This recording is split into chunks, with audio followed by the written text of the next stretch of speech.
In the suburbs of Ohio, there's an unwritten rule that if the lawn looks perfect, the house must be too, and my parents lived by that every single day. My brother Leo was the absolute centerpiece of that perfection. He was the star quarterback turned high-flying architect, and when he brought Sarah home, she was the final piece of the puzzle.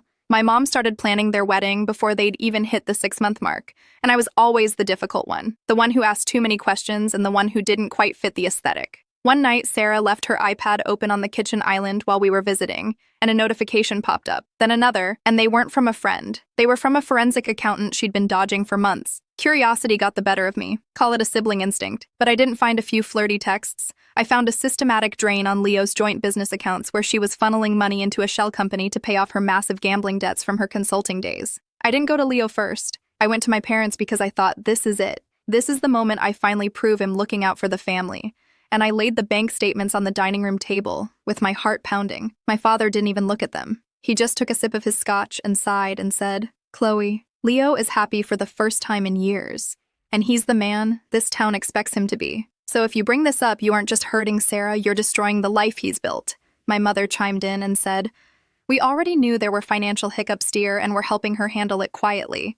So don't be a whistleblower in your own home." I felt like I was losing my mind because they were willing to let my brother marry a fraud just to keep the neighbors from gossiping. They weren't protecting him.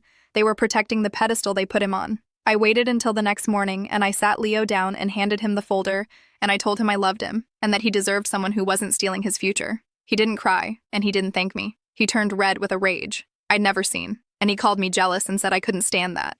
He'd found the one while I was still struggling. Then he told me to get out. My parents followed up with a phone call an hour later, and they didn't ask if I was okay. They told me I was no longer welcome at Sunday dinners, and my dad's exact words were that I'd rather be right than be a daughter, so I should go be right somewhere else. I moved 2 states away, and I blocked their numbers. And for months, the silence was deafening, and I'd wake up in the middle of the night wondering if I should have just stayed quiet, or if a fake family was better than no family at all. Then 6 months later, I saw a local news clip online that Sarah had been arrested for wire fraud, and Leo's firm was under investigation because the pedestal had finally crumbled, and the mess was all over the front page. My phone lit up with a text from my mom saying, "We're all hurting, so come home, so we can fix this as a family and we can tell people you were part of the investigation from the start." I didn't reply because I realized they didn't want me back. They just wanted a new lie to cover the old one. Losing them was like an amputation. It hurt like hell at first, and some days I still feel the phantom limb. But you know what? You can't get an infection from something that isn't there anymore. I'm healthier now, and I'm honest now, and for the first time in my life.